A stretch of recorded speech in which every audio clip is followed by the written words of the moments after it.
Sérieux, je ne peux que essayer de faire de mon mieux, n'est-ce pas?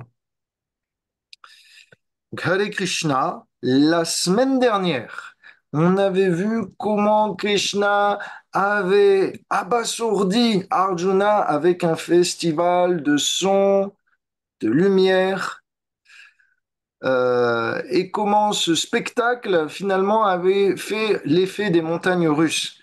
Est-ce que vous avez déjà fait des montagnes russes? Est-ce que vous avez Mon déjà Dieu, fait oui, un tout tour à de fait. manège? Oui. Est-ce que vous savez ce qui se passe quand vous faites trop de montagnes russes? On tombe malade? Voilà, c'est ça. Donc au départ, on est heureux, on fait des loopings et après on a la gerbe. Et donc on en a plein les yeux dans le tourniquet de ce monde, dans les montagnes russes de notre vie. Mais il y a un moment, on en a un peu la gerbe, alors on a besoin de s'arrêter, de mettre un pied au dehors et de dire à Krishna, stop, s'il te plaît, montre-moi la douceur de ta forme. Et c'est là qu'on se tourne vers Dieu. C'est ce qu'a fait Arjuna. Il en avait marre de voir la forme universelle de Krishna qui commençait à mal tourner, puisque c'était transformé sous la forme du temps qui tout dévore, et ça c'est la partie sombre de notre vie, c'est la partie qu'on ne veut pas parler, c'est la mort. Et donc, voilà, Arjuna a vu ça, il a vu l'issue de la bataille, Krishna lui a montré qu'il devait être un instrument entre ses mains, qu'il n'avait qu'un choix à faire dans sa vie, comme nous n'avons qu'un choix à faire dans la nôtre. Quel est ce choix? Est-ce que vous savez quel est ce choix? Est-ce que vous savez ce que j'allais dire? D'être toujours de côté de Krishna. Où? Aimer Krishna. Où? Ou Ben, il de faut un... choisir, Voilà, exactement. Ça, c'est une option, mais la deuxième, c'est quoi? de choisir Krishna déjà. Vous voyez? Et, Et, et de ne pas le choisir, n'est-ce pas? j'ai pas pensé à ça. C'est très bien. Bonjour à Sylvie qui nous rejoint. Ça fait plaisir.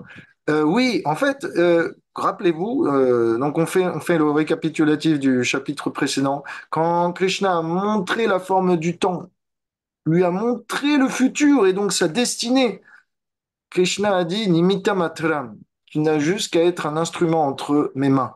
La destinée est déjà établie. Tout ce que tu veux faire, c'est juste me suivre ou ne pas me suivre. De la même façon, dans notre vie, on a un choix. Notre destinée est déjà plus ou moins écrite à l'avance.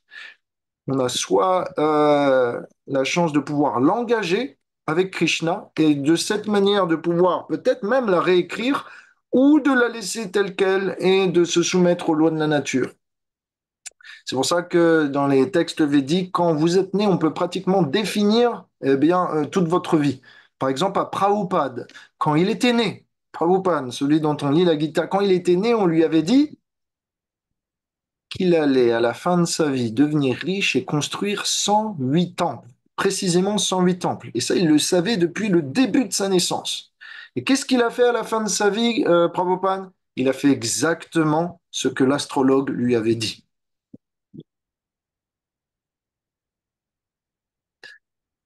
Ça vous embouche un coin, n'est-ce pas? Ok. De la même façon, nous, en tant que serviteurs de Krishna, il y a une petite prophétie qui court là. Je ne sais pas si vous l'avez vue, la petite prophétie, mais c'est que il y a 500 ans, quand Chaitanya Mahaprabhu il est arrivé, il avait dit le Mahamantra Hare Krishna, Krishna Krishna, Hare Hare, Hare Ram, Hare Ram, Ram Ram, Hare Hare. Il va aller partout sur Terre. Personne n'y croyait à cette époque. Pas d'avion, pas de bateau. Bonjour Emma Sundari qui vient de nous rejoindre. Pas de télécommunication, pas de téléphone, pas de satellite. Qui aurait pu croire que toute cette sagesse védique qui avait été gardée précieusement depuis des millénaires sur des papyrus, des parchemins, aurait pu être transportée dans des régions totalement inconnues et contraires jusqu'alors? Eh bien, cette prophétie a été réalisée en partie par Prabhupada et maintenant, il ne tient qu'à nous de la continuer.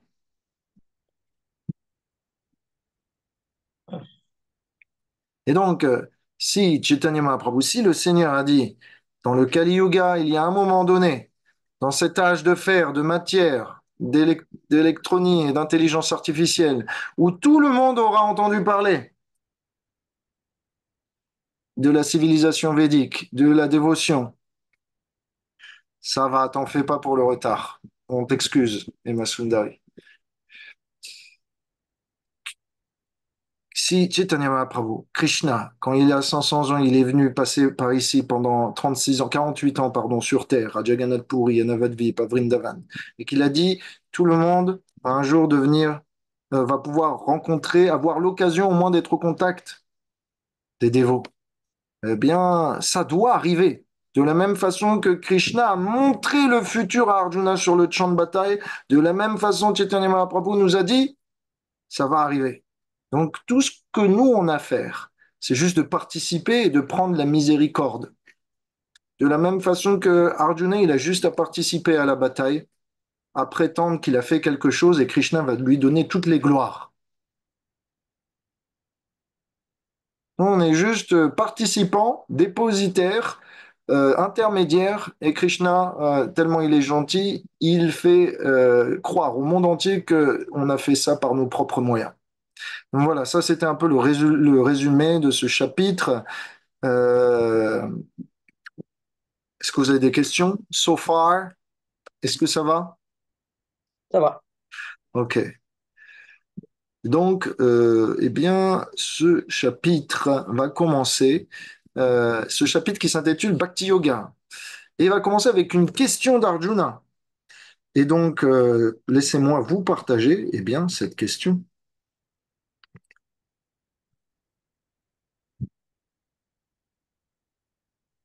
Donc, attendez, s'il vous plaît. Voilà. On va réciter, comme à notre habitude, ensemble, le sanskrit. Et après, on va parler du chapitre. Arjuna Uvacha Arjuna Uvacha Evam Satata Yukta Ye Evam Satata Satyayate yuktaye Bhaktas Dvam Paryupasate Bhaktas papa Samparyupasate Ye Chapyaksharam Avyaktam Yechyapyaktaram sharama Avyaktam Tesham Ke Yoga Vittamaha. Tesham tesham Yoga yoga Vidamaha. vidamaha. Est-ce que quelqu'un a une Bhagavad Gita sous les yeux?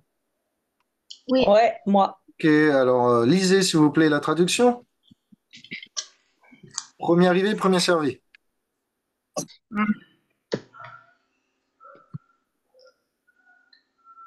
Je veux bien y aller. Allez, vas-y. Ah ben oui. Ok.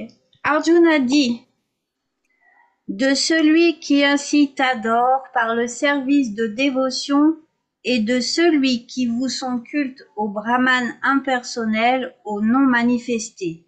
Lequel des deux est le plus parfait? Alors, sans parler de la réponse, est-ce que vous avez une idée du pourquoi de la question? Pourquoi Arjuna pose cette question? Ça doit être lié au chapitre précédent. Ok, comment? Vas-y, explique-moi. Attends, attends, parce que je sais pas qui parle. Le chapitre précédent, Krishna avait montré sa forme universelle. Oui. Comment tout l'univers est contenu en lui. Cependant, Arjuna n'a pas vu quelque chose. Krishna a montré sa forme de Vishnu à quatre bras. Krishna a montré sa forme originelle du Seigneur douce et la plus belle à deux bras. Krishna a montré sa forme universelle avec un nombre de bras illimité. Mais Krishna a oublié de montrer quelque chose. Et quel est ce quelque chose? Allez, s'il vous plaît, faites un effort. C'est même mentionné dans la question. Sa forme à peu près. Mais non, mais non. Attendez. Qui a dit ça? C'est moi. Donc Krishna l'a montré, sa forme à deux bras. Arjuna l'a demandé. Et Krishna a même dit, ma forme à deux bras, c'est la plus rare d'entre toutes. Mais ce que Krishna n'a pas montré, c'est sa forme sans bras. Et comment on appelle cette forme sans bras? Impersonnel? Ouais, et plus communément, même plus précisément en termes sanscrits. Brahman? La forme de Brahman. Voilà, merci beaucoup, merci beaucoup. Ok, donc voilà, et ben voilà, ça va maintenant. Donc la pression est retombée. Donc pourquoi Arjuna pose cette question? Vous avez compris, c'est pour qu'ils comprennent. Krishna, tu m'as pas montré ta forme sans bras, qui est le Brahman, ta forme impersonnelle, cette forme énergétique omniprésente, qui est la toute-puissance de la lumière. C'est comme si vous aviez 1000 soleils éblouissants et que vous vous fondiez dedans. Quand ceux qui font des expériences de mort imminente le savent, ils passent à travers ce tunnel et se rendent compte eh bien, de l'éblouissante lumière qui réside au royaume de Dieu. Et donc, cette lumière, c'est l'effulgence eh bien, du corps du Seigneur. Imaginez que l'âme est brillante comme un soleil, mais que couverte par la matière et la densité noire du corps, on ne peut pas montrer sa lumière. Imaginez maintenant que le corps du Seigneur est spirituel et que son âme, eh bien, étant infiniment grande, éblouie comme une infinité de soleil. Eh bien, ça, c'est ce qu'on appelle le Brahman. C'est l'effulgence du Seigneur. Et Arjuna demande, ce Brahman, ce qu'on appelle dans la chrétienté, par exemple, le concept de l'Esprit Saint. Est-ce que vous voyez un petit peu de quoi je parle? Levez la main si vous voyez de quoi je parle. Est-ce que pour, juste, je veux comprendre, est-ce que pour vous, la compréhension du mot Brahman et du concept de Brahman est bien compris, de cette forme impersonnelle, enfin, de la conception impersonnelle de Dieu? Est-ce que ça va pour vous? Ça va. Ça va. C'est l'aspect énergétique de Dieu tout-puissant. Donc souvent, généralement, on accepte Dieu sous cette forme impersonnelle, c'est-à-dire sans personnalité, juste un grand tout dans lequel on est voué à se fondre et à s'unir. Et ce grand tout, cette vérité absolue, Arjuna demande, cette conception de Dieu est-elle supérieure à toi, à cette forme, ou pas? Parce que tu ne me l'as pas montré, Krishna. Donc peut-être, si tu ne me l'as pas montré, peut-être que c'est que tu ne peux pas me la montrer. Est-ce que vous voyez un petit peu? C'est comme si Arjuna met Krishna en défi.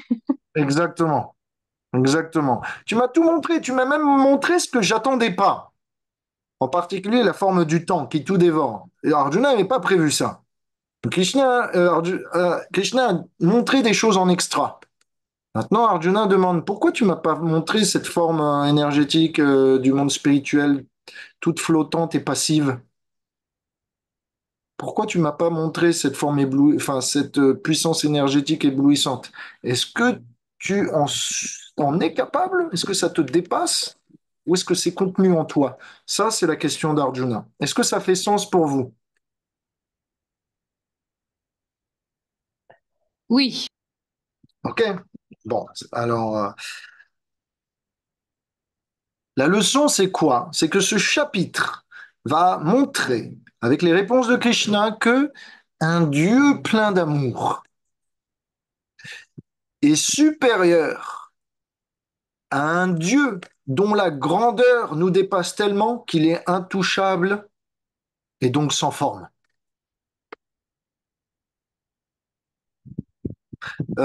Est-ce que vous voyez quand vous regardez les étoiles dans le ciel, elles sont tellement loin que ça forme juste un petit point. Et vous savez que au-delà de ces étoiles qui sont visibles, en résident d'autres, mais elles sont tellement éloignées qu'on ne voit pas leur forme, n'est-ce pas? De Mais la même elles existent façon- quand même. Elles existent quand même. De la même façon avec Krishna. Cette forme du Brahman, c'est un peu comme si on était tellement distant de lui qu'on ne voyait que cette effulgence, mais qu'on ne voyait pas toute la planète et tous les détails qui constituent cette effulgence. Donc, lorsqu'on veut rentrer en relation avec quelqu'un, il faut se rapprocher et pouvoir voilà, déterminer les contours de cette personne. C'est comme quand vous appelez quelqu'un, et bien à un moment, si vous voulez aller plus loin dans la relation, il faut donner un rendez-vous. Des vous. Donc, c'est pareil avec Krishna.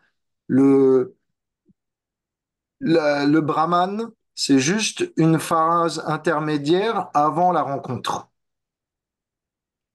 Donc, tout spiritualiste est voué à dépasser cette conception de la vérité absolue, purement énergétique, pour apprendre à échanger avec amour, avec la personnalité de Dieu.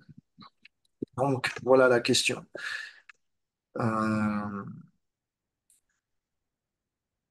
donc, quelqu'un veut lire le verset numéro 2 ou pas? Est-ce que quelqu'un veut se lancer? Alors, le verset numéro 2, c'est Dieu, la personne suprême, dit, celui qui fixe son mental sur ma forme personnelle et toujours m'adore avec une foi transcendantale, je le considère comme le plus parfait. Voilà. Donc là, vous avez la réponse. Immédiatement, Krishna, il tranche. Qu'est-ce qui est mieux entre un Dieu sans forme et un Dieu avec forme? Krishna dit, c'est un Dieu avec forme. Est-ce que vous avez déjà essayé de méditer sur Dieu sans inclure sa forme? Non. Non, Non. Ok, non, non. non, non.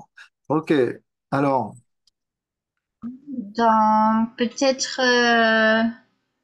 il y a très très longtemps, comme j'allais au cours de catéchisme, mhm, la notion de Dieu était plus une notion, voilà, de quelque chose sans forme en fait.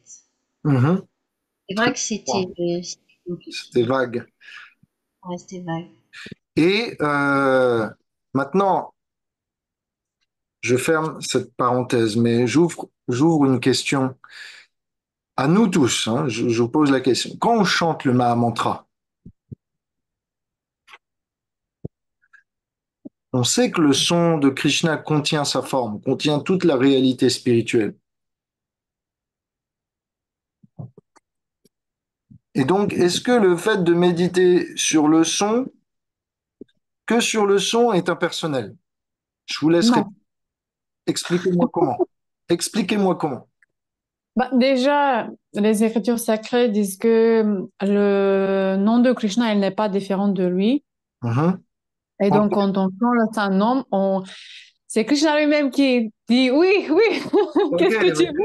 ok. Donc ça, c'est voilà, c'est les Écritures. Maintenant, comment comment on le perçoit en pratique?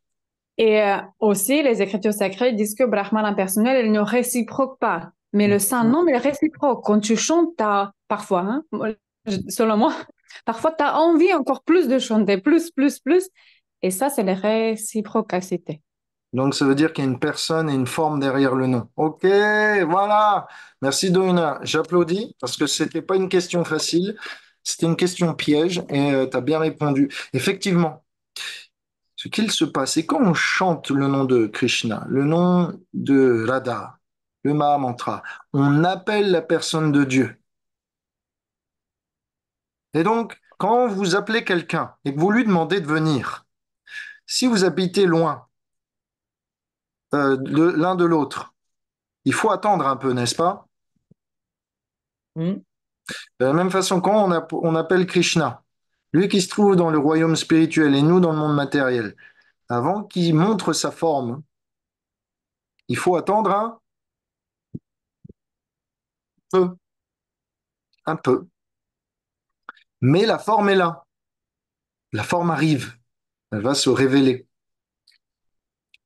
C'est qu'une question de temps. C'est une question aussi de volonté. On a besoin de désirer cela. Est-ce que ça va pour vous? Ça va. Ok. Qui veut lire le verset 3 et 4?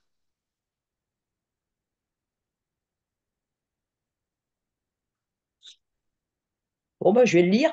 Quant Allez, à vas-y. ceux qui tout entiers se vouent au non manifesté, le concept impersonnel de la vérité absolue, inaccessible au sens, omniprésent, inconcevable, invariable, immuable et fixe, en contrôlant leur sens, en se montrant égal envers tous et en œuvrant pour le bien de tous les êtres, ils finissent aussi par m'atteindre. Parfait. Donc, euh, qu'est-ce que Krishna est en train de dire ici? C'est simple. Il est en train de dire euh, la voix impersonnelle a sa raison d'être. C'est une voix indirecte qui mène à moi, mais elle a sa raison d'être. Et Krishna va expliquer la raison d'être de cette voix impersonnelle, qui, bien que difficile, qui, bien que requérant beaucoup plus d'efforts que la voie directe de la dévotion envers la personne de Dieu, a sa raison d'être. Pourquoi, d'après vous? Si vous avez lu le chapitre, vous êtes capable de répondre. Pourquoi est-ce que cette voie indirecte a sa raison d'être?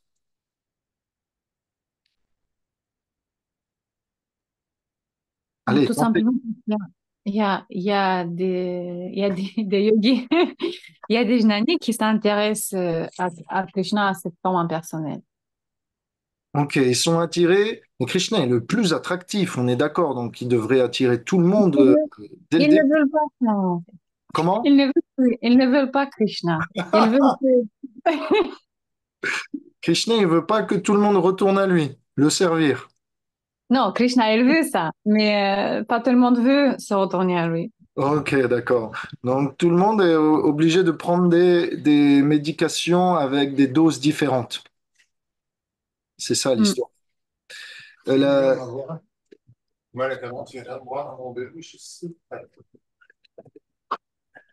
euh, donc il y a des médicaments, ils sont. Vous avez déjà pris des médicaments qui ont un mauvais goût? Oui, oui. Oui, d'accord. Et donc, parfois, on vous prescrit un peu trop de ces médicaments. Je me rappelle un jour, j'avais dû faire une purge d'estomac et j'avais dû prendre une boisson avec un goût de poisson. Il fallait que je boive quelque chose comme 3 litres par jour de cette eau, de cette boisson dégueulasse. Et, euh, et véritablement, le médicament me faisait plus de mal que la maladie elle-même. Mais pourtant, je devais le prendre parce que j'avais besoin de me soigner. De la même façon, parfois notre conscience est tellement malade, tellement attachée tellement égocentrique, tellement conditionnée à l'idée que c'est nous qui devons jouir de la façon dont on veut, comme on veut, quand on veut, où on veut, que on peut pas accepter Dieu tel qu'il est. On doit l'accepter avec une certaine distance. Donc on l'invite dans notre vie, mais avec quelques réserves. Et ça, c'est ce qu'on appelle le Brahman. Et donc, c'est un pas. C'est- la voie directe, c'est l'ascenseur, et vous avez les gens qui veulent eh bien, s'épuiser, à faire un petit peu de sport, et eux, ils prennent l'escalier de secours. Donc ça, voilà pourquoi la voie indirecte existe. C'est parce que ceux qui n'aiment pas suffisamment Krishna tel qu'il est, eh bien, est obligé d'apprendre à l'apprécier petit à petit. Voilà. Et dans nos relations, c'est souvent ce qu'on fait aussi. On se révèle pas tout de suite. On y va petit à petit, on sonde la personne avec qui on est pour savoir si on peut lui faire confiance, pour pouvoir en révéler plus. Donc, même en termes de relationnel, on fonctionne comme ça en fait.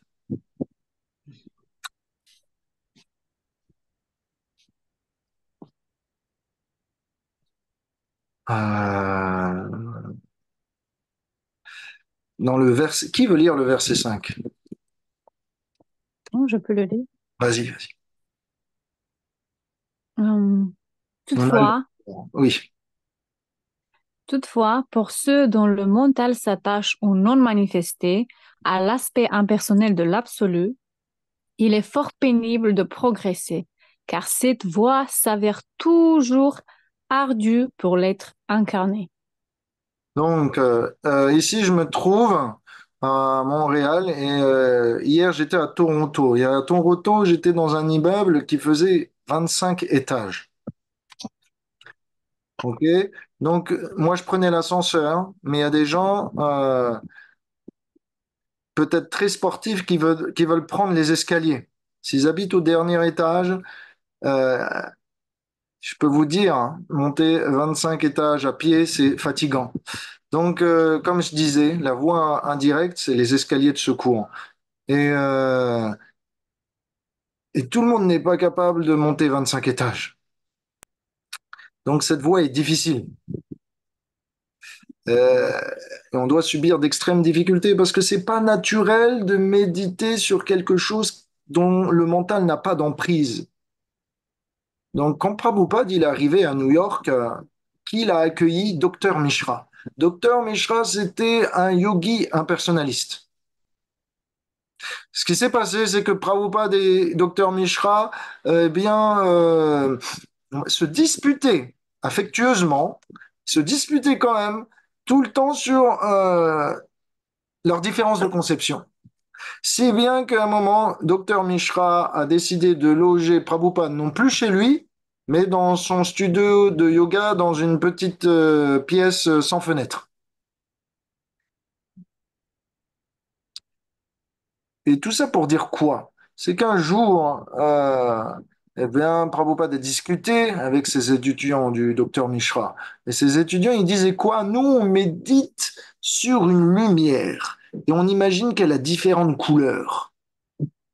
Et on doit rester comme ça pendant des heures. Et les élèves disaient, mais c'est trop difficile. Alors que quand je vous entends, Swamiji, Prabhupada, et que vous chantez Hare Krishna, ça paraît beaucoup plus simple et beaucoup plus joyeux. Donc, non seulement Krishna le dit, mais non seulement c'est vérifiable.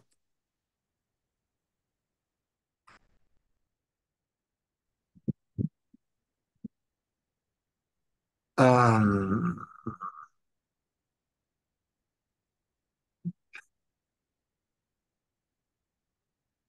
qui veut lire le verset 6 et 7?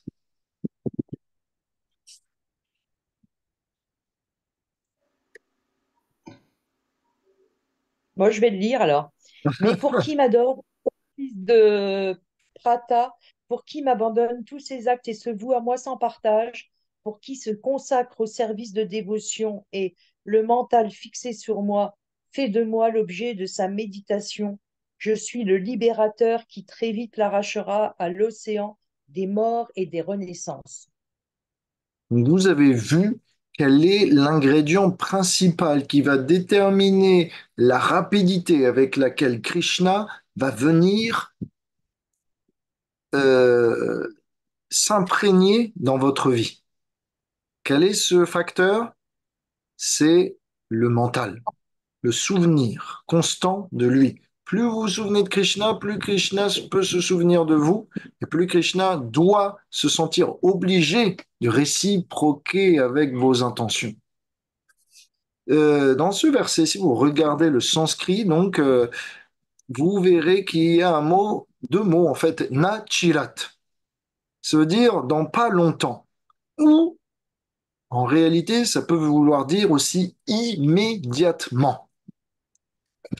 Donc, l'idée, c'est de comprendre que quand Krishna dit que je vais venir immédiatement vous délivrer du cycle des morts et des renaissances, ça ne veut pas dire qu'il va nous prendre euh, dans notre jeunesse, que notre âme va quitter notre corps et qu'on va tomber raide par terre.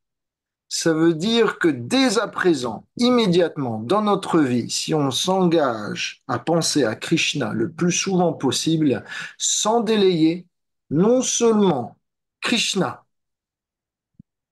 va venir à la fin de notre vie nous délivrer du cycle des morts et des renaissances, mais ici et présentement, au cours de notre vie, il va nous donner la capacité de faire face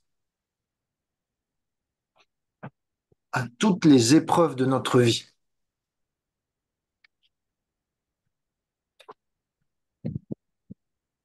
De sorte que cela ne soit plus un poids. Et en particulier, ce que dit Krishna va être prouvé au cours de la bataille de Kurukshetra, en particulier à de nombreuses reprises. Si je dois prendre un exemple, ce sera celui du 14e jour, là où Krishna avait sauvé Arjuna de Jayadratha. Est-ce que vous connaissez l'histoire de Jayadratha sur le champ de Kurukshetra? Ça vous dit quelque chose? Non. Non. Non. Bah, peut-être, mais pas, pas de souvenir là pour l'instant. C'est peut-être une chanson, pas une chanson, mais une histoire que vous avez entendue.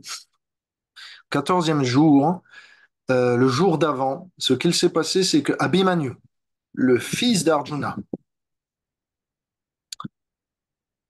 et de Subhadra, a été tué de manière plutôt vile et peu brave. Toutes les personnes se sont mis sur une même personne. Donc tous les grands généraux d'une armée se sont mis à attaquer une personne. Et finalement, donc ce fils d'Arjuna, Abhimanyu, euh, qui arrivait par sa force à contenir l'armée des Kourous, donc de Duryodhana, qui arrivait à résister à Bhishma, à Drona, à Karna, à Duryodhana, donc à tous les généraux, devant un tel déploiement de puissance, Dronacharya et les chefs de l'armée Kourou se sont dit, on doit unir notre puissance contre cet individu, sinon nous n'arriverons jamais à le défaire. Donc ils ont tous attaqué en même temps contre lui et l'ont tué. Quand Arjuna a appris la façon dont son fils était mort d'une manière lâche et très peu droite, morale, il prit la résolution de faire un vœu. Si avant que le soleil ne se couche, je ne peux tuer celui qui est venu ôter la tête de mon fils, en particulier Jayadratha donc, eh bien, je me tuerai moi-même. Car j'en avais fait le vœu. Si je ne peux pas tuer le meurtrier de mon fils, je mettrai fin à mes jours. Et la date limite était le crépuscule. Donc le lendemain de ce vœu, étant au courant de la résolution d'Arjuna, tous les Kourous avaient fait en sorte de protéger Jayadratha. Il était protégé dans les 10 directions par les généraux, et bien que Arjuna essayait de l'atteindre, de l'approcher, sans cesse il était repoussé, bien qu'il déploya une force si démentielle que cela impressionna tous les guerriers. Mais cela ne suffisait pas. Et petit à petit, au jour qui passait, durant ce 14e jour des 18 jours de la bataille de Kurukshetra, eh bien, le soleil commençait à disparaître à l'horizon.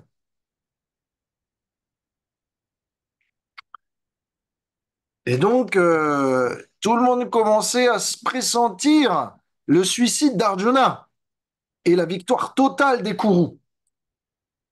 C'était le jour qui a signé ou qui signera la victoire d'un camp ou de l'autre. Si Arjuna tient sa parole et se donne la mort parce qu'il n'arrive pas à tuer Jayadratha, le kangourou est sûr de gagner. Si Arjuna arrive à tuer Jayadratha, lui, contre tous, alors c'est sûr, le moral des Kourous sera tant affecté que la victoire sera certaine. Donc dans ce tournant décisif de cette bataille, Arjuna était à une distance phénoménale de Jayadratha et le soleil commençait presque à disparaître totalement de l'horizon. Et alors que les coups pensaient que le soleil allait disparaître, tous se mettèrent à exulter de joie. Tous commencèrent à relâcher leur garde.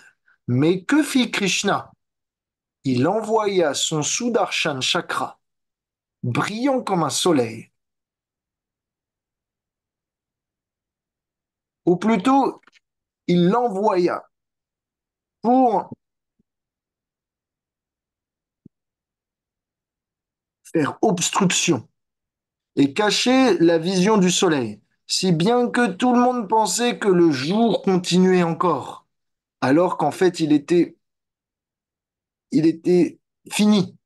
Et donc, alors que le crépuscule allait vraiment s'annoncer, Krishna envoya son Sudarshan Chakra, brillant comme un soleil, comme s'il allait faire relever le jour. Et là, alors que toute l'armée des Kourous était en train d'exulter, fait tomber leurs arcs, était en train de danser de joie, voyant que le soleil était revenu, alors Arjuna profita de ce moment de confusion pour décocher une flèche qui vint décapiter la tête de Jayadratha. Et lorsque ce guerrier fut mort, Krishna rappela son Sundarshan Chakra et le faux soleil disparut et le crépuscule vint à tomber de nouveau. Et donc voilà comment Krishna vient nous sauver de la mort immédiatement. Il y a peut-être des moments où on aurait dû mourir, mais Krishna va nous protéger.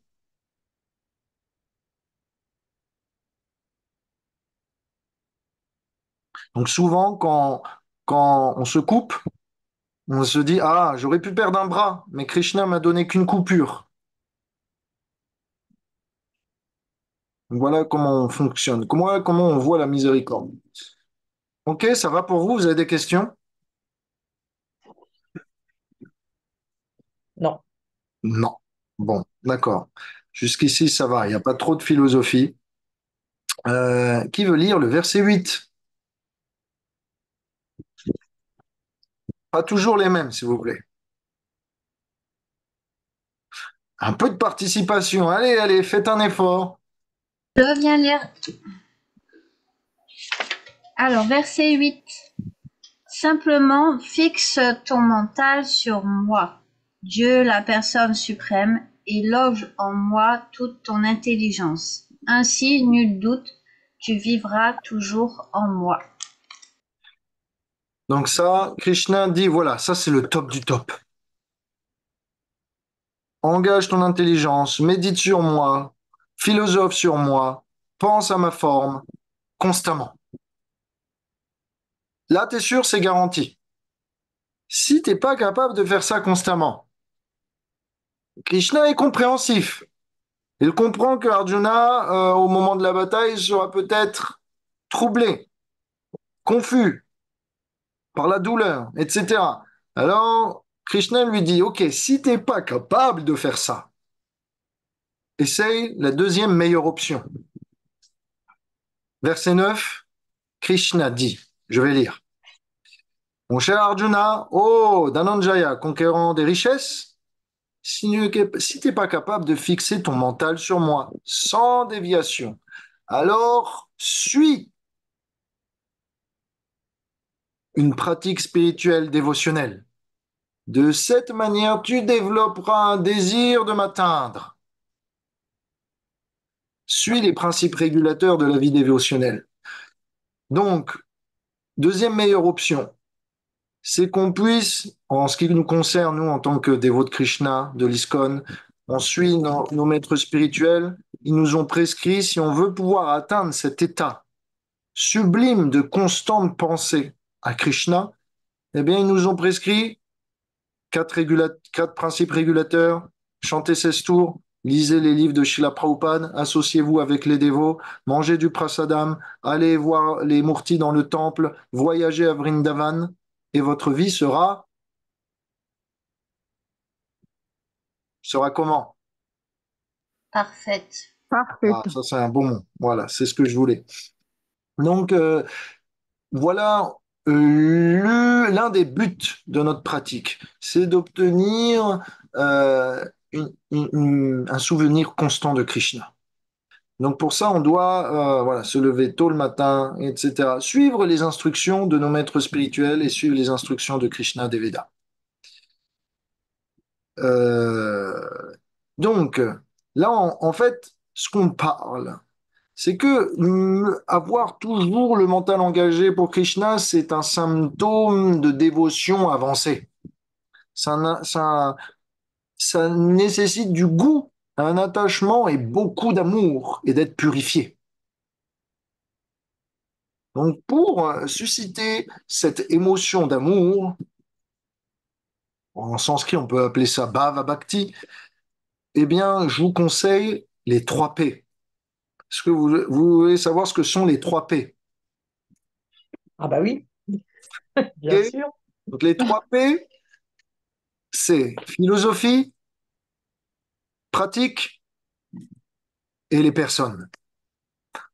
En gros, lisez, associez-vous avec les spiritualistes, entourez-vous bien et ayez une pratique personnelle. Voilà. Suivez la recette des 3 P. OK? Oui. Bon, voilà. Euh, donc voilà, comment Krishna est en train de dire, en gros, si on veut s'élever dans cet élan d'amour spontané pour Krishna, pour que tout soit simple et que notre mental soit comme un fleuve qui coule vers l'océan qu'est Krishna, eh bien, on doit pratiquer les règles et les régulations et pendant un moment s'astreindre à se forcer, à essayer d'établir, eh bien, un programme journalier, quotidien, dévotionnel. Donc, passer ce qu'on appelle de la Vedi Bhakti à la Raganuga Bhakti, terme sanskrit. Euh, Est-ce que quelqu'un veut lire le verset 10?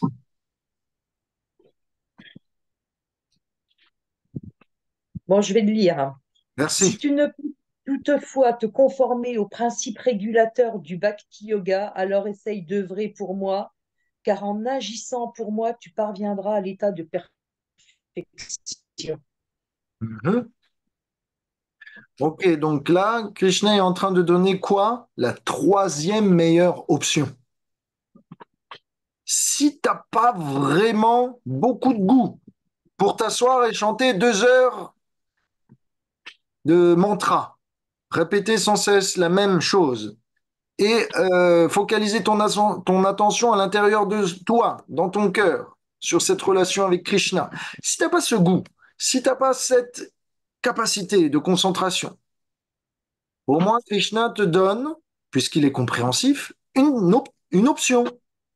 Troisième meilleure option, qu'est-ce qu'on doit faire? On doit s'engager physiquement pour lui. Donc, grosso modo, engager, ça c'est tout le chapitre 3, 4, 5. Donc euh, vous connaissez très bien ce que je veux dire. On appelle ça le karma yoga, où engager ses talents, ses prédispositions, son conditionnement physio-psychologique. Si vous êtes un charpentier, coupez du bois pour Krishna. Si vous êtes un philosophe, eh bien, pensez pour Krishna. Si vous êtes infirmière, soignez pour Krishna. Si vous êtes riche, donnez pour Krishna, etc., etc. Mais faites-le pour Krishna, en gros. C'est ça la recette. Verset 11, quatrième meilleure option. Je vais le lire. Si par contre, tu n'arrives même pas à agir pour moi, avec cette conscience que Tes actions doivent être faites pour moi et leurs résultats doivent m'être donnés. Au moins, au moins, apprends le détachement en agissant pour une cause supérieure et développe la connaissance de l'âme. Au moins fais ça. Et dans le verset 12, ce que Krishna va dire, c'est il va dire, alors là, généralement, c'est un peu la confusion, ce verset numéro 12. Alors, on va l'expliquer simplement. Krishna, il dit, ce verset 12, si je paraphrase pour que vous compreniez bien, mieux que la pratique religieuse mécanique ritualistique et de cultiver le savoir de l'âme.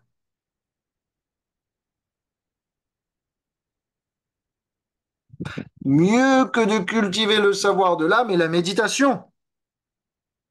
En sanskrit, dhyana, Krishna dit. Dhyana, ça veut référer aussi à la pratique yogique de méditer sur la présence de Dieu dans notre cœur. Et mieux que la méditation sur le Paramatma, sur l'âme suprême dans notre cœur, qui est là, avec nous, et l'engagement de soi, de son travail pour Krishna. Krishna, ici, il dit, mieux que d'agir pour une noble cause ou d'agir mécaniquement,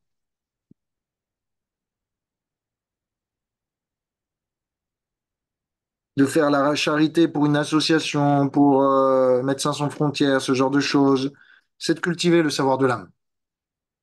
Mieux que le détachement euh, ou une pratique dont on n'a aucune idée, c'est d'avoir le savoir et d'apprendre à cultiver la connaissance de l'âme. Mieux que la connaissance de l'âme, la méditation sur le Seigneur, dans son cœur, apprendre à se retrancher. Et mieux que cette méditation, c'est de s'engager pour Krishna. Donc ça veut dire quoi?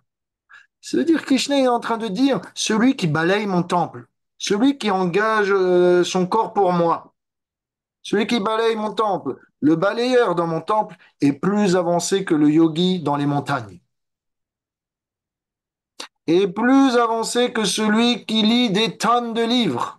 Mon balayeur a beau être illettré, mon balayeur a beau ne pas être très austère. Il est mais tout de même meilleur que l'ensemble du reste des yogis et des spiritualistes impersonnels. Pourquoi? Parce qu'il agit pour moi. Il a compris que j'étais la personne suprême. Et comme je suis l'aboutissement de toute conception suprême de Dieu, il est plus avancé. Donc, si je fais un récapitulatif, faire de la charité pour une bonne cause, ça nous apprend le détachement. Mieux que ça, on apprend à cultiver la notion de l'âme. Mieux que ça, la méditation à l'intérieur de soi. Mieux que ça, agir pour Krishna. Mieux que ça, pratiquer une pratique spirituelle dévotionnelle. Et mieux que ça, penser toujours à Krishna. Est-ce que ça vous va?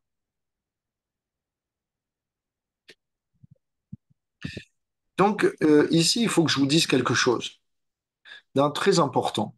Est-ce que vous avez l'impression que Krishna est un Dieu demandeur quand vous voyez tout ça? Est-ce que vous avez l'impression qu'il vous en demande beaucoup? Non. Pourquoi? Je ne sais pas répondre à cette question. Pourquoi, mais je... Bon, en tout cas, c'est senti. Il nous Mais donne plusieurs, pardon. Voilà, exactement. Tu as tout compris. Il nous Exactement. donne plusieurs voies qui sont plus ou moins rapides pour aller à lui, mais il exclut personne. Exactement.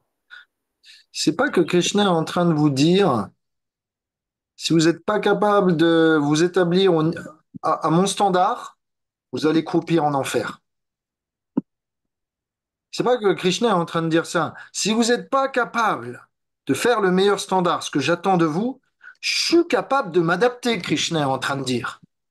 Et vous propose des alternatives. C'est pour ça que la voie directe existe.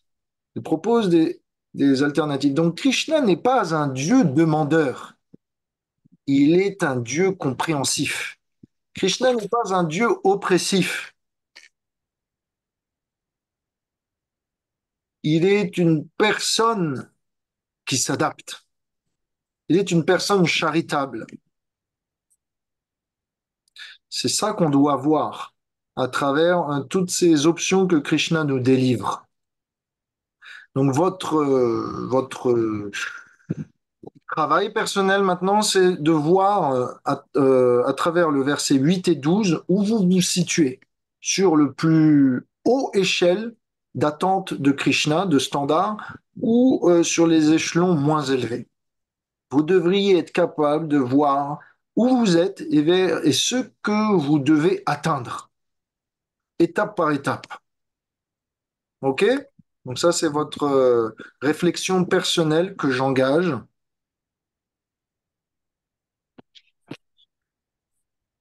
Euh, Dans le verset 11, je rétrograde un petit peu. Krishna, il disait, voilà, si tu n'es pas capable de faire un travail pour moi, apprends au moins le détachement en faisant une action charitable. Contribue pour les hôpitaux, etc. Pour les gens en difficulté, pour les personnes âgées, etc.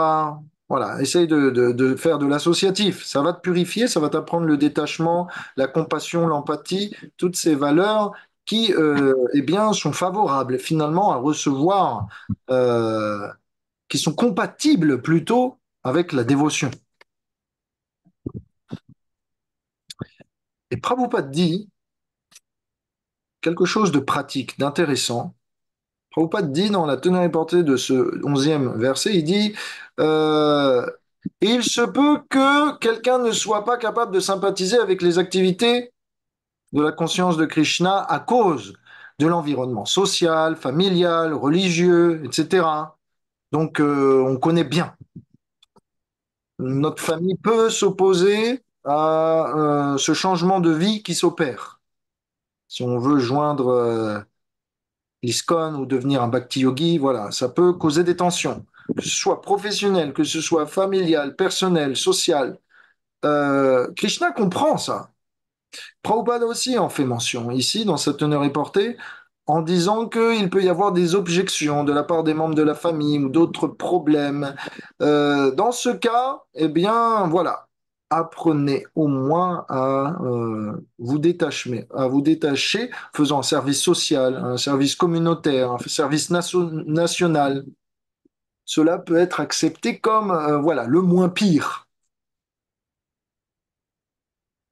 Prabhupada était une personne très pratique.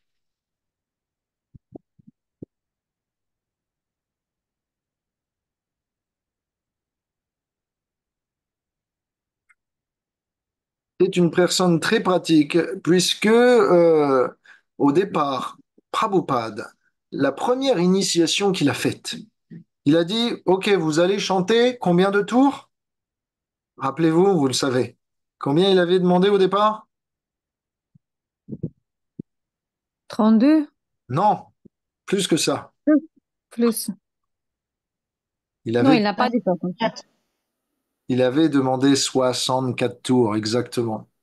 Ah, 8 alors, heures de méditation. C'est dans le Prabhupada Lilamrita, hein, c'est mentionné par ceux qui étaient présents. Les premiers initiés, Prabhupada leur demanda, OK, vous allez faire 8 heures de méditation par jour, 64 tours. Nous, aujourd'hui, on en fait 16. Après, les disciples, ils ont fait, non, mais ça, c'est pas possible. On n'est pas capable. Prabhupada dit, OK, faites 32 tours, 4 heures de méditation par jour. Ses élèves ont dit, pareil, c'est pas possible. On sait qu'on va faillir. Prabhupada, alors, regardez l'intelligence. Il a gardé les 8 heures d'engagement, il a dit, OK, vous faites 2 heures de japa, mais vous faites 6 heures de service. Prabhupada a su ajuster au public à ce qu'ils étaient capables de fournir en donnant la même miséricorde. très pratique aussi. Donc, ce que je veux vous dire ici, c'est que si vous avez quelqu'un dans votre entourage, peut-être vous avez quelqu'un dans votre entourage qui vous dit, je peux pas pratiquer la spiritualité parce que ma famille, mon mari, mon boss, etc., ils s'opposent. Par exemple, dès qu'on devient végétarien, c'est une galère dans la société. C'est une galère avec nos amis, enfin, nos amis matérialistes, c'est une galère avec notre emploi. Si on se fait inviter par notre boss à aller au restaurant, une galère. Rien que d'être végétarien. Que dire alors d'avoir un régime spécial dévotionnel avec une vie spirituelle et des chants de mantra et tout ça? Nécessairement créer des frictions. Donc, si quelqu'un vous dit cette excuse, je peux pas le faire, ce que vous faites, c'est trop extrême. Est-ce que vous avez déjà entendu des gens vous dire ça? Vous sortir cette excuse? Mais maintenant, Ou maintenant, hein? Quelqu'un vous le dit maintenant. oui. Ok, ok. Bon, eh ben, c'est bien parce que vous allez lui dire quelque chose. Et la réponse qu'il faut lui donner, c'est euh,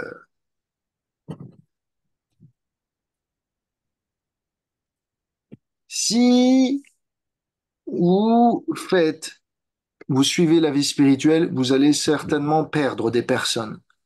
En revanche, vous allez en gagner d'autres. Donc, faut pas voir le verre à moitié vide. Faut voir le verre dans toute sa substance. Il y a du liquide qui va venir. En pratiquant la vie dévotionnelle, naturellement, on attire les dévots à nous. Donc, vous allez peut-être nécessairement réduire le lait, mais quand le lait est condensé, il est meilleur. Donc, vous allez sûrement faire évaporer pas mal de relations, mais vous allez concentrer la qualité.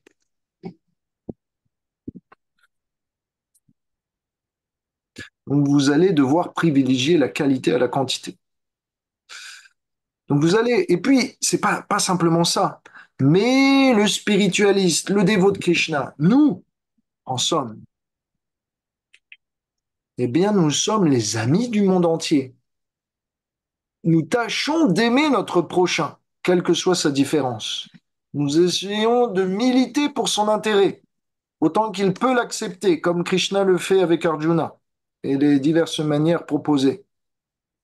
Et donc, nous devenons l'ami de chacun. Nous ouvrons une porte ouverte à l'humanité.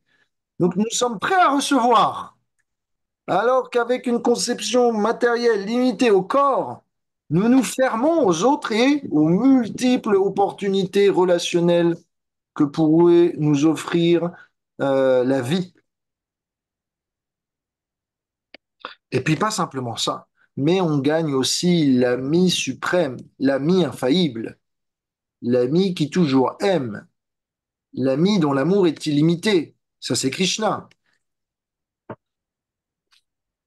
Donc plutôt, quand quelqu'un vous dit je perds des amis, c'est trop dur, difficile, c'est un petit sacrifice, mais ce que vous allez gagner à côté, incomparable.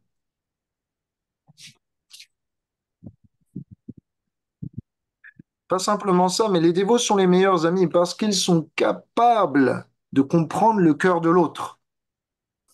Parce qu'ils ont vécu les passions du corps et ils s'en sont détachés.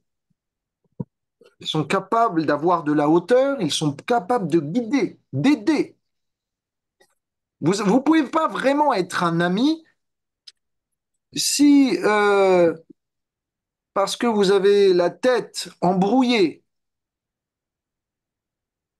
les épaules alourdies de problèmes, que vous n'arrivez pas à vous aider vous-même, vous ne pouvez pas vraiment être un ami. Plutôt, vous allez tirer les gens vers le bas avec vous, ceux qui vous côtoient.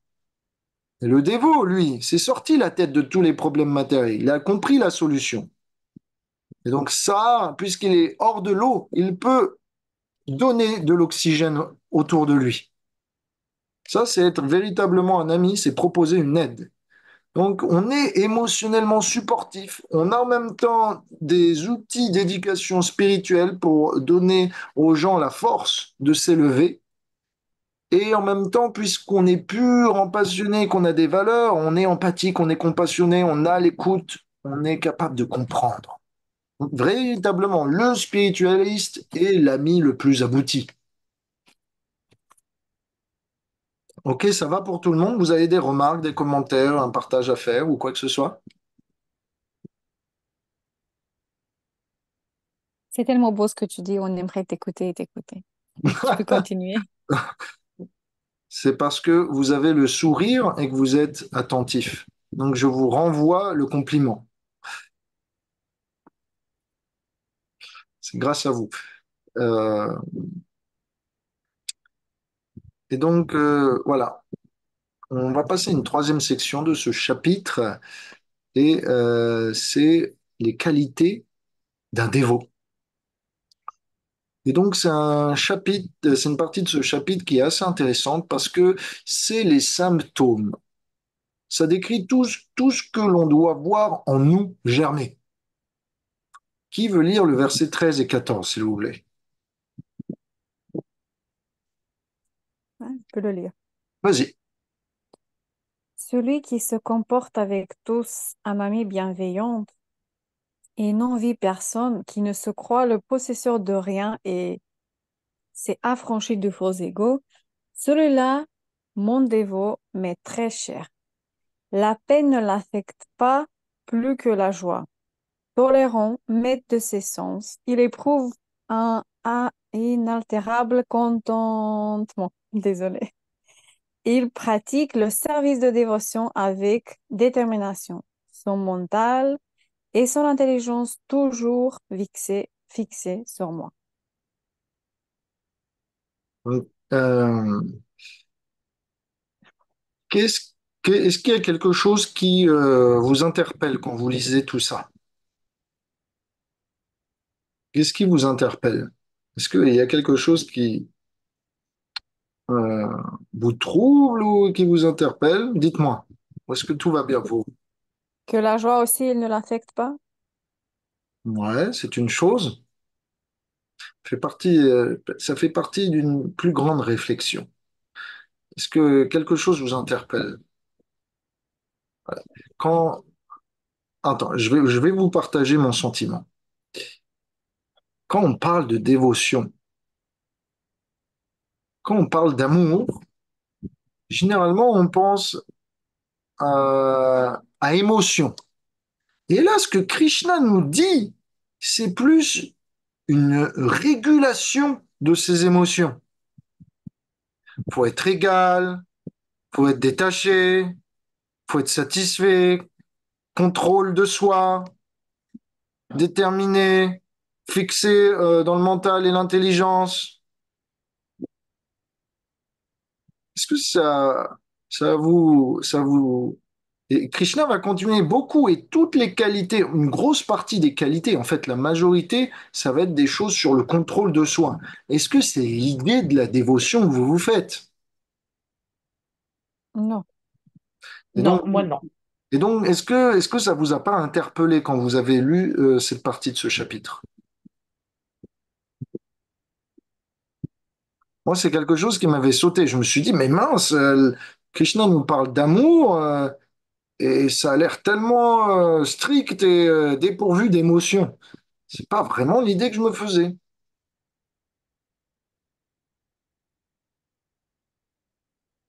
Donc, est-ce que j'étais seul à ressentir ça? Allez, dites-moi non. Oui. Dites-moi quelque chose, s'il vous plaît. On ne sait pas. Ok. Non. L'idée. L'idée, c'est quoi? Euh, Quand on parle de bhakti, quelle est la traduction de bhakti, s'il vous plaît, en deux mots? Service dévotionnel. Ah! Ok. Et donc, quand on parle de bhakti yoga, quand on parle d'amour et de dévotion, on inclut le service. Ok? Écoutez bien ce que je vais vous dire, c'est important. C'est que l'amour signifie dédication. et pas simplement émotion.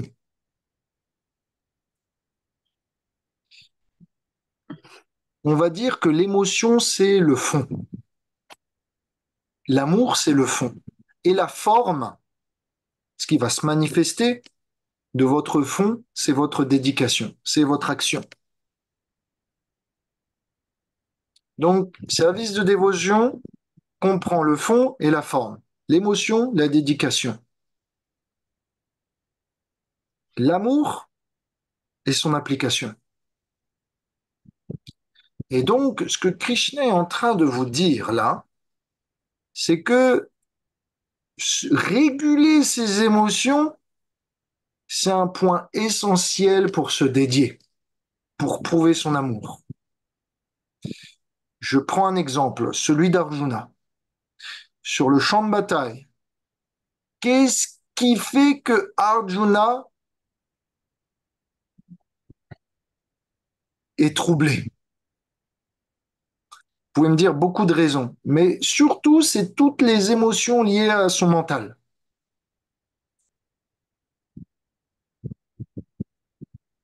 Je vais pas être heureux, je doute, je suis euh, confus quant à mon devoir, j'ai les mains qui tremblent, je pleure, j'ai de l'empathie.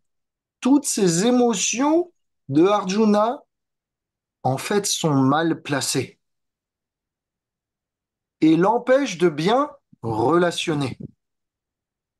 De la même façon, au cours de notre relation avec Krishna ou avec tout un chacun, il se peut que nos relations euh, peuvent battre de l'aile à cause d'émotions mal placées, qui n'ont pas lieu d'être ou qui devraient être rajustées ou qui simplement, sans fondé, ont leur raison d'être, mais doivent, pour le bien-être d'une raison supérieure, que ce soit pour maintenir notre fraternité, notre mariage, pour remplir nos responsabilités, doivent être mis de côté. En gros, on appelle ça mettre de l'eau dans son vin ou faire un compromis. Est-ce que vous voyez de quoi je parle? Mm. Expliquez un peu plus, s'il te plaît. Ok, je vais expliquer un peu plus. Souvent, on voit la dévotion comme une effusion d'émotions. C'est ça. Mais bien plus. C'est aussi une dédication qui suppose que parfois, on fasse passer l'autre avant soi. Parfois, je suis énervé, mais parce que l'autre est sensible, je dois contenir cela. Parfois, j'ai envie d'être direct et de dire la vérité parce que quelqu'un a besoin d'être corrigé, mais j'ai besoin d'y mettre la forme pour qu'il puisse accepter. Mhm. Parfois, j'ai plus faim, c'est fini. Mais quelqu'un vient de faire un gâteau et il est tellement heureux de me le partager. Je suis obligé de me forcer un petit peu. Je prends un exemple banal. Parfois, euh, j'ai pas le temps, mais quelqu'un veut me parler, je dois l'écouter. Parfois, je me sens triste, mais les gens comptent sur moi, ma famille compte sur moi. J'ai besoin de leur montrer que je suis fort, qu'ils peuvent compter sur moi. Donc, je contiens ma tristesse et je souris. Parfois, je me sens faible, mais les autres comptent sur moi pour être fort. Alors, j'essaye de ne pas montrer ma fatigue. Est-ce que vous voyez de quoi je parle? Oui. Ça, c'est nécessaire à apprendre à réguler et à tolérer les dualités de nos émotions pour qu'on puisse maintenir une relation. Pour le bien-être de l'autre, je dois apprendre à dealer intérieurement avec mes passions. Et si vous voulez, ça fonctionne dans le couple, en termes professionnels, en termes sociaux et en termes dévotionnels et spirituels avec Krishna et les dévots.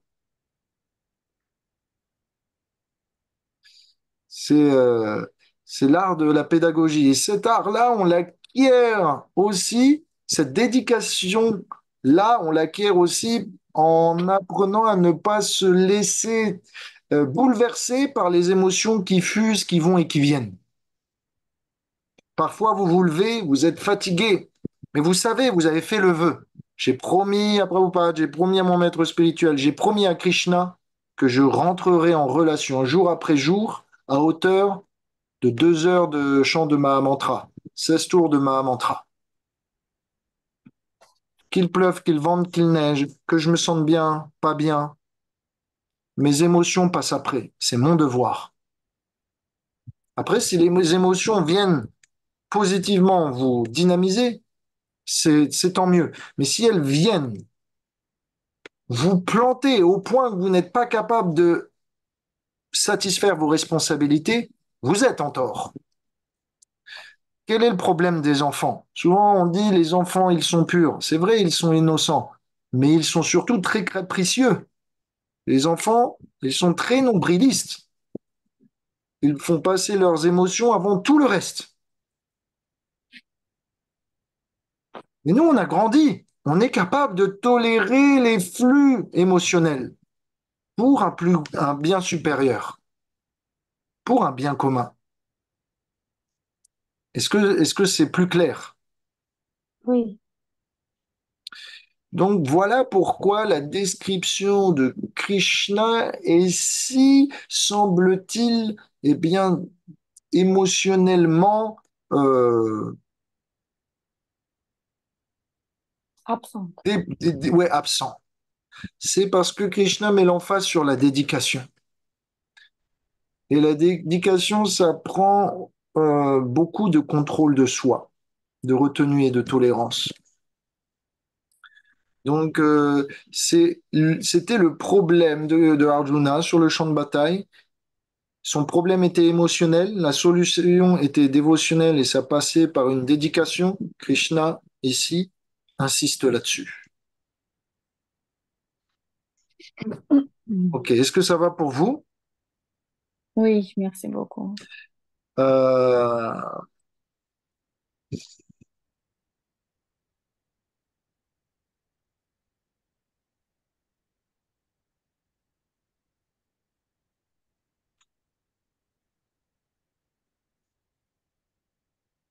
Ici aussi, vous pourrez voir que toutes les qualités qui font plaisir à Krishna sont liées à l'être et non pas à l'objet. Je m'explique. Dans notre société, on met beaucoup l'accent sur l'avoir et non l'être. Et donc, on pense que je vais être aimé parce que j'ai une belle voiture. On va m'apprécier parce que j'ai une grande maison. Je vais être applaudi parce que mon couple fonctionne ou que mon partenaire est beau. Ou les gens vont m'aimer parce que j'ai une position sociale élevée, fait de grandes études. Maintenant, je vous demande si vous deviez faire. C'est un exercice que j'ai fait lors de l'enterrement de ma grand-mère. On nous avait demandé d'écrire quelque chose. Et toutes les choses que j'ai écrites, en fait, étaient liées aux qualités de ma grand-mère et non à ce qu'elle possédait. De la même façon, imaginez-vous que vous deviez apprécier quelqu'un pour son départ. Voilà, vous devez honorer sa mémoire. Est-ce que vous honoreriez le nombre de zéros qu'il a dans le compte en banque, la marque de sa voiture, ou est-ce que, en face de tout le monde, lors de son enterrement, vous apprécierez les qualités de son être? La réponse est simple, n'est-ce pas? Donc Oui, c'est bien sûr. marrant. C'est marrant de voir que pendant notre vie, la société nous pousse à cultiver des choses qui, lors de notre départ, ne seront pas prises en compte. C'est un non-sens, n'est-ce pas? La société nous pousse à trouver le succès pour des choses qui ne comptent pas ou tellement peu que lorsque vous partirez de ce monde, on ne s'en souviendra pas. En gros, on est en train de poursuivre des chimères. Ça, c'est ce que la société nous pousse illusoirement à convoiter. Alors qu'en réalité, ce qui touche et ce que les gens vont apprécier et se souvenir de vous, ce sont vos qualités. Et Krishna, c'est la même chose. Il n'est pas en train de dire, Arjuna, je suis heureux par tous les dévots qui jouent très bien de l'arc, ou qui font extrêmement bien du mridanga ou de la flûte, ou qui jouent très bien de la flûte, ou qui sont tous capables de soulever des pierres et de bâtir des temples géants à la force de leurs bras. Krishna n'est pas en train de dire ça. Il est en train de parler des qualités de l'être. C'est ça qui, eh bien, lui plaît le plus. Je ne suis pas en train de dire que toute notre expertise dans un domaine ou un autre est négligeable. Au contraire, c'est une qualité. Mais si on doit prendre dans un ensemble général, c'est notre humilité, notre compassion, notre empathie, notre fraternité, notre joie, notre enthousiasme, notre spontanéité qui va faire plaisir à Krishna. Ça, c'est le succès dévotionnel et c'est aussi le succès matériel. On a de bonnes relations si émotionnellement on est stable et si on a un exemple à donner, à inspirer.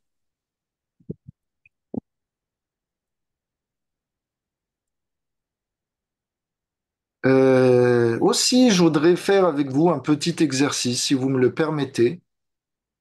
Euh, donc, j'aimerais que vous soyez les cobayes d'un exercice. Est-ce que vous acceptez? Oui. Allons-y. J'aimerais qu'on parle de sainteté pratique.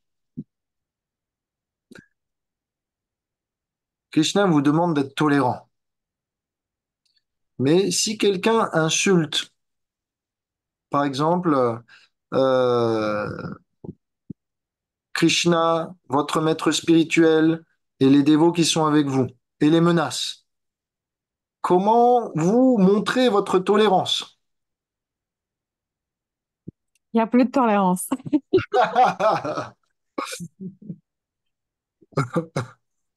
Je me souviens d'une histoire de Chaitanya Mahaprabhu quand il a su que Jaga et Mathai, je ne sais pas si ça s'appelait comme ça, ils ont fait mal à Nityananda Prabhu.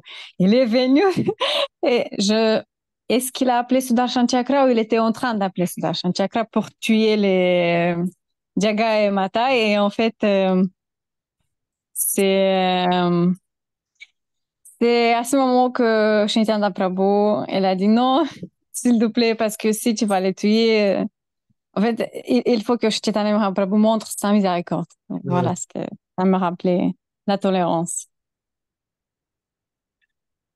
Une très bonne Donc, histoire. pas de tolérance.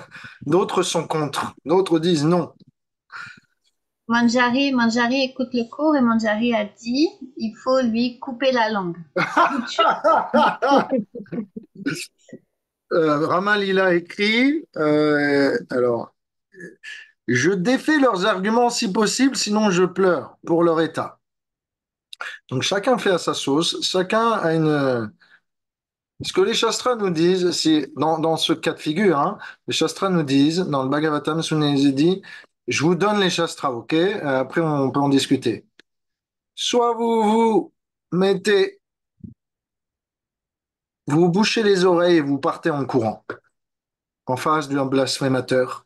Maintenant, si la sécurité en face de vos amis, elle est en jeu, vous pouvez pas faire ça.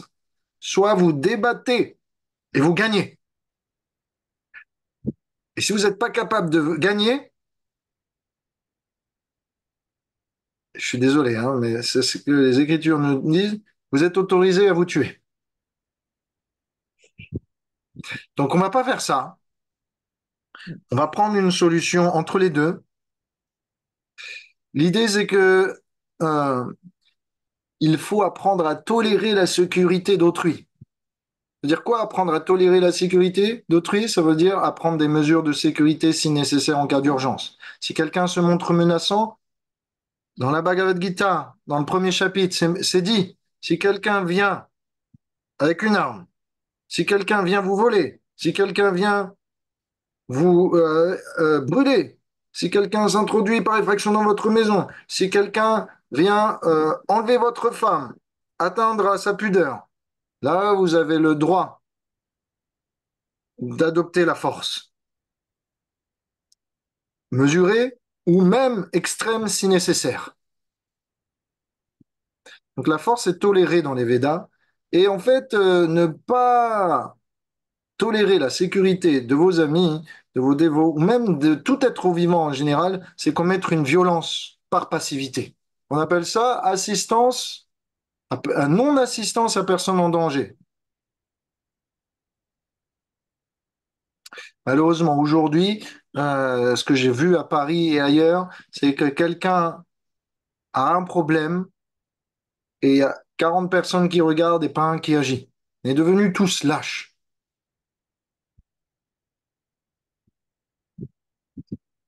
Le problème, c'est que la loi nous a rendus comme ça aussi. Si vous vous défendez, vous avez une chance d'aller en prison. La loi nous pousse à être lâches. Enfin bref. Euh, donc voilà, un exemple de cas de sainteté pratique. Je vous mets dans une seconde, dans un second cas de figure. Vous êtes plutôt calme, soit de nature, soit à ce moment, et même peut-être en ce moment. Vous êtes plutôt discret, gracieux ou gracieuse, et en paix. Le problème, c'est que tout le monde est en train de vous attendre.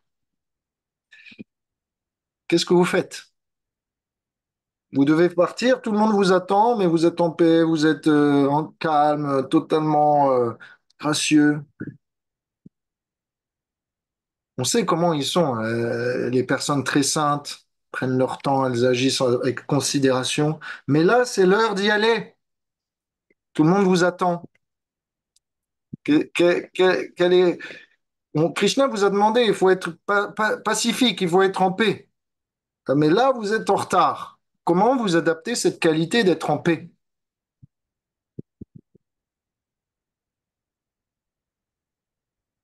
Manjari a dit on se dépêche calmement. Et moi, j'aurais dit la même chose. Oui, j'aurais dit ça. Je C'est vais y bien. aller, mais en restant calme. Ouais, Parfait, On parfait. peut, ouais, pareil. peut rester calme à l'intérieur tout en étant actif. Exactement. Ne pas céder à l'urgence jusqu'à devenir confus et maladroit, mais s'activer, avoir en conscience du bien, avoir une pression saine. Voilà, c'est ce qu'on dit, avoir cette pression saine. Important d'avoir toujours une pression saine capable de nous dynamiser. Donc voilà.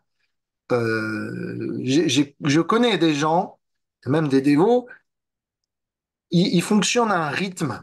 Et ce rythme est tellement ancré qu'ils ne peuvent pas l'accélérer ni le décélérer. Et nous, en fait, on doit être capable d'ajuster notre rythme selon les circonstances de temps et de lieu. Euh, une des qualités, dans toutes ces qualités que Krishna nous dit, voilà, on ne doit jamais se laisser à la peur. Alors ça, c'est dans le verset 15. Bon, moi j'en ai fait les frais, je suis un casse-cou, vous pouvez voir qu'il me manque une phalange sur ma main droite. Donc, la sainteté pratique, quand vous êtes casse-cou, quand vous êtes un peu trop énergétique, un peu trop spontané, que vous aimez bien vous épuiser à la tâche, Euh, si la vie vous enseigne avec un accident, quelle leçon en tirez-vous?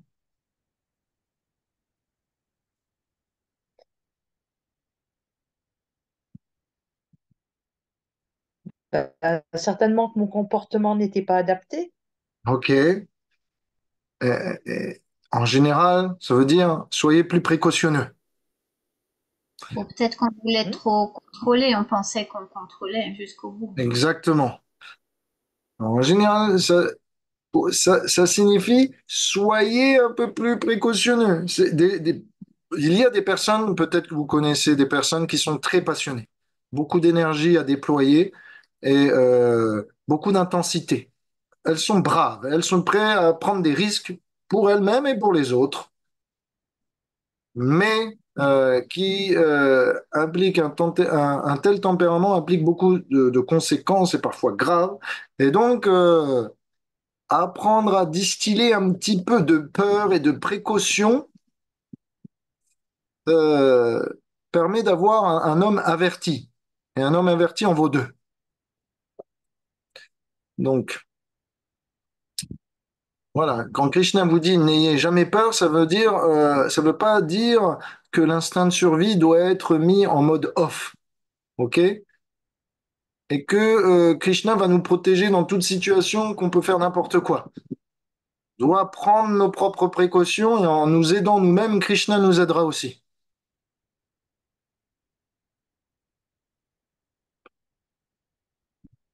Donc, toujours sur le thème de cette sainteté pratique.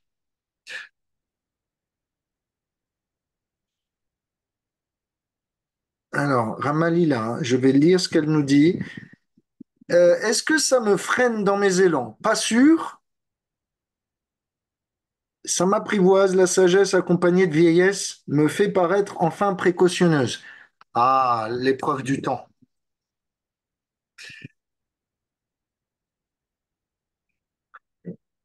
Je vous mets un autre cas pratique. Vous êtes plutôt poli. Si c'est pas votre nature, disons que pour aujourd'hui, d'accord? Vous êtes poli aujourd'hui et plutôt bien éduqué.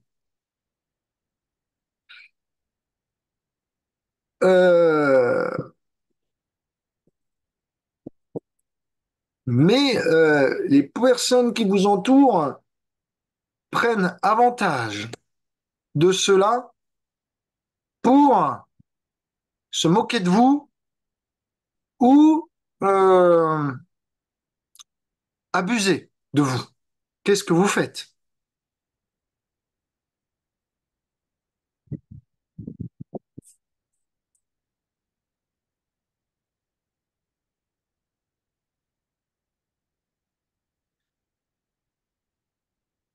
Allez, une solution, s'il vous plaît. Moi, je vous donne ma solution après.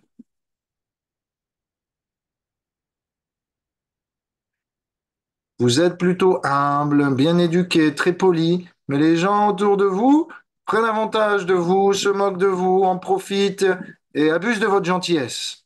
Qu'est-ce que vous faites pour remédier à cela? Allez, s'il vous plaît, une idée. Je, je change de crèmerie. Ah ah! C'est la solution que j'avais. Soyez sélectif. Merci beaucoup, Emma Sundari. Dans le mille, soyez sélectif. Parfois, les gens sont, voilà, sont moqueurs. En particulier, la France, c'est le sarcasme et l'humour noir. Roi du sarcasme et de l'humour noir, roi de la moquerie, roi de tout ça.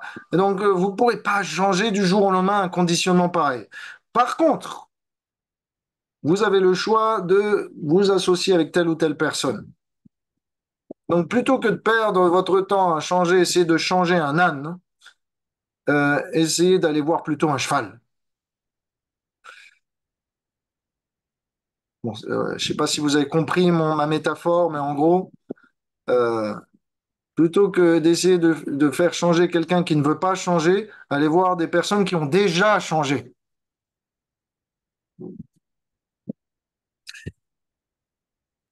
Mais de toute façon, ça va se faire naturellement, puisqu'on a dit tout Oui. à l'heure que en s'engageant dans le service de dévotion, le tri se fait tout seul, hein. Exactement.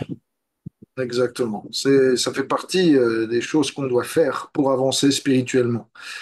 Ça fait partie de la dédication. Euh,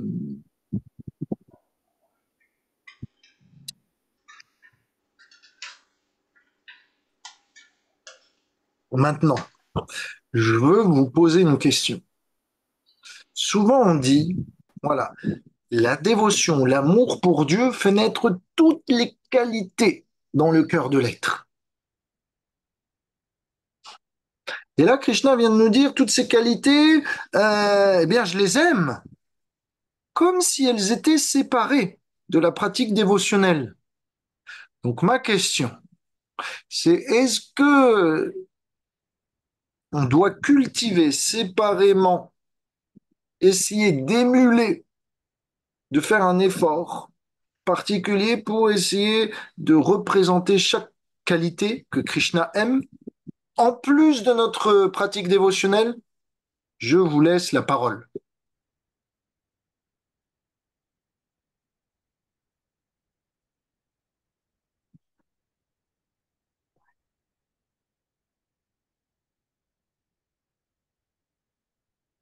Ou alors je vous laisse le silence. Alors, Manja, tu veux dire? Alors, Manjari a dit qu'on a toutes les qualités, mais on les a pas toutes en même quantité. Mhm. Très bon point. Et alors, qu'est-ce qui va nourrir ces qualités? Est-ce qu'on a besoin de faire un effort particulier pour essayer de travailler sur des qualités particulières, ou est-ce que simplement la pratique dévotionnelle va suffire? Qu'est-ce que Krishna veut dire par tout ça?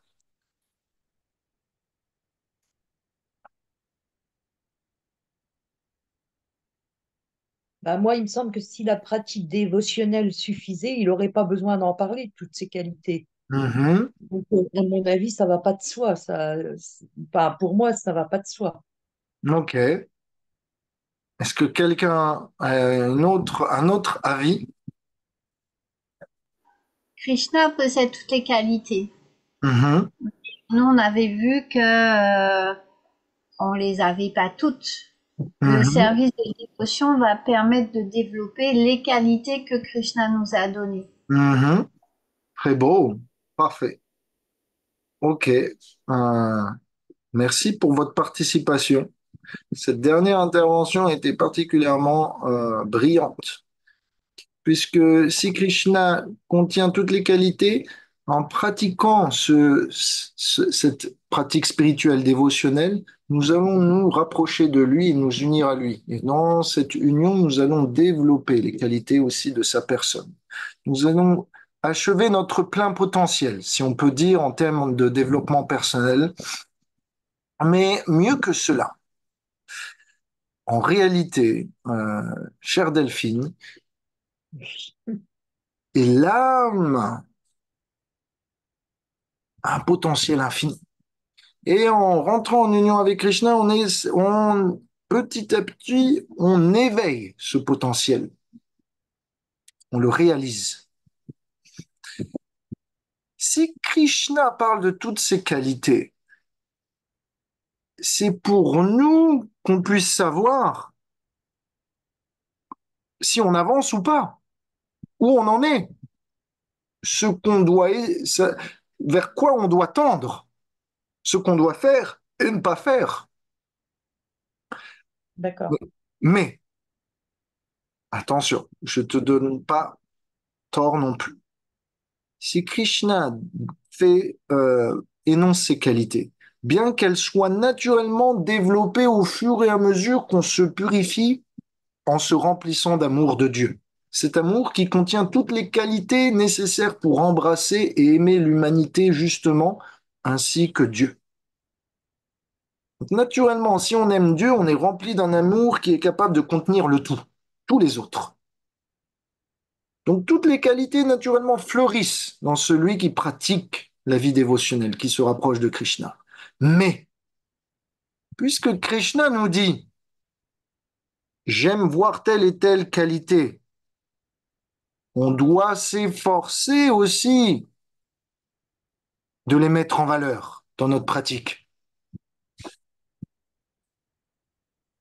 Krishna n'est pas en train de dire j'apprécie celui qui est fier.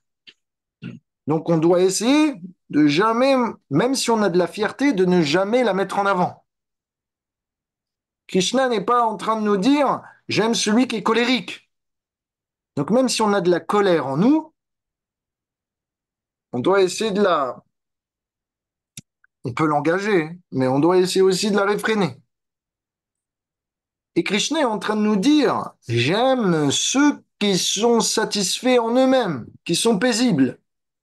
Donc si, même si on est un volcan, une tornade, on peut essayer aussi d'imbiber des moments de quiétude dans notre quotidien pour essayer, voilà, de travailler là-dessus et d'essayer de respirer ce que Krishna aime. Donc, le fait ma conclusion, voilà, écoutez bien, pour faire simple, bien que toutes les qualités se développent naturellement pour celui qui développe l'amour de Dieu, cela ne nous empêche en rien de faire un effort supplémentaire pour cultiver ce que Krishna aime, pour essayer d'améliorer ou d'être la personne que Krishna aimerait. Bien. Tu as encore longtemps? Oui, 10 minutes. Il n'y a pas d'harina ou... Si. Ouais. Oui. C'est que tu penses pas. Ok. Préparer l'harina. Viens me voir dans la chambre en bas. Ok, ça marche. Donc, voilà.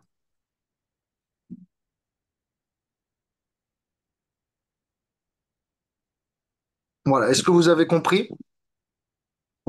Ouais, ouais, ouais. Maintenant, je vais vous poser une question et ça va clôturer le chapitre. Ça sera la dernière question. Euh, c'est une question que je me suis posée. Si les qualités de l'âme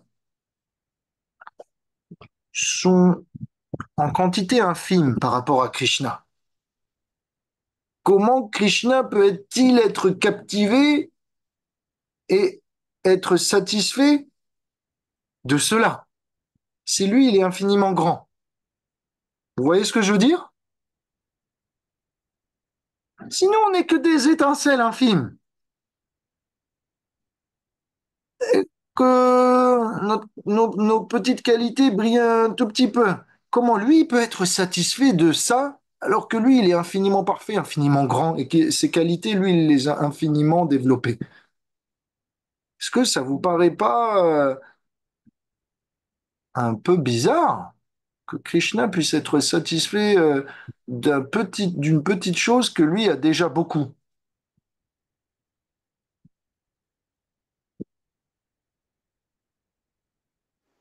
Comment peut-il être satisfait? Question Ben, pas simple, hein, n'est-ce pas? il nous aime. Tu disais, Emma? Il nous aime. Il nous aime. Pas Ah, l'amour. L'amour, c'est pas. il nous aime suffisamment pour aimer euh, l'infime dévotion que l'on a, comme on aime suffisamment un nouveau-né pour apprécier ses premiers babouillements. Il croit en notre potentiel. Ok, c'est très bien, ça c'est beau aussi. Mm. Ramal, il a dit, mais il est autant présent dans notre petite qualité que dans les grandes, que dans l'infiniment, que dans ses qualités infiniment grandes. Donc, donc, il ne va jamais être sans affection pour nous. Parce que Krishna, nous sommes des parties de Krishna. Donc, même des petits Krishna, ça reste bien. C'est comme quand vous avez voilà, des poussières d'or, ça a de la valeur. Même si ça reste des poussières, mais si vous accumulez suffisamment de poussière, vous pouvez toujours en reconstituer de l'or. Non, Et En c'est quand Martinique, apparemment, j'ai pas lu correctement. Bon, en Martinique, il y a un insecte qui s'appelle bétafé et ça ressemble à une luciole. Ok. Et voilà. Un insecte et alors? Et je disais que oui, je me considérais comme une luciole, c'est-à-dire même si petite soit-elle, ben, elle éclaire quand même un petit peu. Ah, c'est beau. Donc même dans la Et nuit, il y a des petites lucioles, mais toujours est-il que cette lumière, elle est utile. Mais Elle seul est captivante. Krishna, ouais, seul Krishna sait jusqu'où on peut s'améliorer. Mhm. Parce qu'on est peut-être petit là, mais lui seul sait on va on va Ouais, retourner dans sa perfection puisqu'on va développer petit à petit ses qualités. Donc, on peut commencer petit. exactement. Merci. Ça rejoint ce que dit Ramalila. Krishna aime autant le roi que la fourmi, où on avait cette histoire avec Hanuman et le petit écureuil qui portait un tout petit caillou pendant qu'Hanuman portait des montagnes pour faire un pont pour que traverse Ram. Hanuman s'est moqué de lui. Qu'est-ce que tu fais avec ton petit caillou? Moi, je peux porter des montagnes. Va te reposer, va sur le banc de touche. Et Ramachandra avait dit non, il veut servir et il fait selon son niveau. Donc, lui, c'est un petit écureuil. Toi, t'es puissant, mais tous les deux, vous avez la même intention de servir. Ok, vos réponses sont sublimes et donc je vous félicite. Vous avez, vous avez bien été inspiré par Krishna. On est précieux pour Krishna, voilà. Si petit soit-on. Maintenant, est-ce que vous voulez ma réponse? Ah bah oui. Ok, ma réponse est un peu plus complexe, euh, mais bon, elle vaut ce qu'elle vaut. Les vôtres sont directes, simples et lucides. Voilà. Moi, je me suis dit, c'est je vous laisse avec ça. C'est un peu complexe, mais je me suis dit,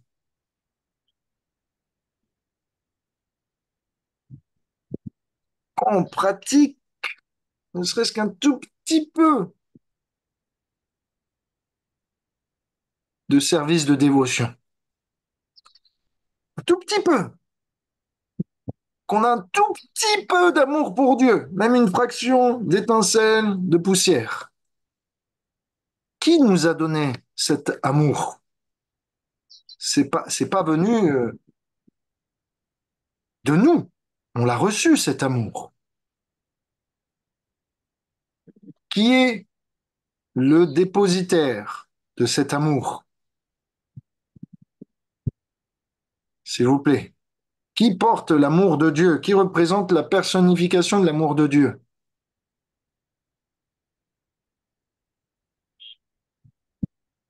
nous-mêmes.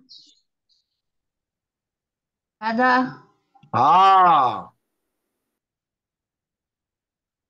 voilà, Radharani. Radharani est l'amour personnifié. Elle est la dévotion incarnée. Et donc, dès qu'on a fait un petit peu de service de dévotion, on obtient les qualités de Radharani, qui est la compagne éternelle de Krishna. Et pourquoi Krishna est fasciné par nous? Pourquoi nous devenons très chers à Krishna? Parce que nous développons des qualités de sa compagne qui parvient à le captiver. Donc Krishna a beau être le tout complet,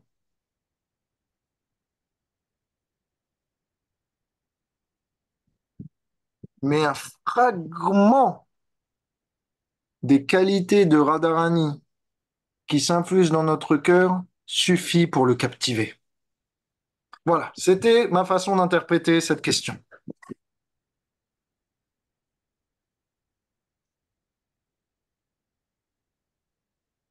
Et aussi, j'aurais pu dire, euh, Krishna par compassion, eh bien, comme disait Emma Sundari, voilà, par compassion, il peut faire que ce qui est infiniment petit devienne infiniment grand. On a vu Prabhupada, par exemple. Chaitanya Mahaprabhu, il a distribué le Saint-Nom partout dans l'Inde. Prabhupada, lui, il l'a distribué partout dans le Monde. monde. Donc, est-ce que ça veut dire que Prabhupada est supérieur à Dieu? Non. Mais Krishna lui a donné plus de puissance que lui-même n'en a déployé. Incroyable. Donc, Krishna peut nous élever même plus loin que lui s'il le souhaite. Donc voilà, c'est tout pour aujourd'hui. Voilà les secrets de l'amour de Dieu. Voilà un petit peu tout sur la bhakti. J'espère que ça vous a plu. J'espère que vous avez compris ce chapitre, que ça vous a aimé. Et donc, avant de se séparer, avant que je vous laisse aller au lit ou vous affairer, eh bien, je fais notre petite prière du soir, du jour où que vous êtes.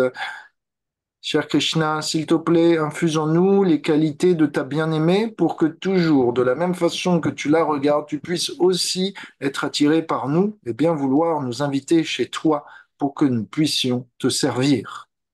Krishna, laisse-nous développer toutes les qualités que tu considères bénéfiques à ton amour et de cette manière puissions-nous nous absorber quotidiennement en toi. Si vous êtes d'accord avec cette prière, en tout ou partie, vous pouvez lever les mains et dire Hare Krishna. Allez, Krishna. Merci à tous. Allez, Krishna. Shila Prabhupada ki, Merci Rémi. Jai. Krishna ki, Janardhan Vrindavan Chandra Shimati Radharani ki, le champ de bataille Jai. de Kurukshetra ki, la Bhagavad Jai. Gita qui, Jai. tous ceux qui sont assemblés ici qui, Jai. Nitai Gaur Premanande.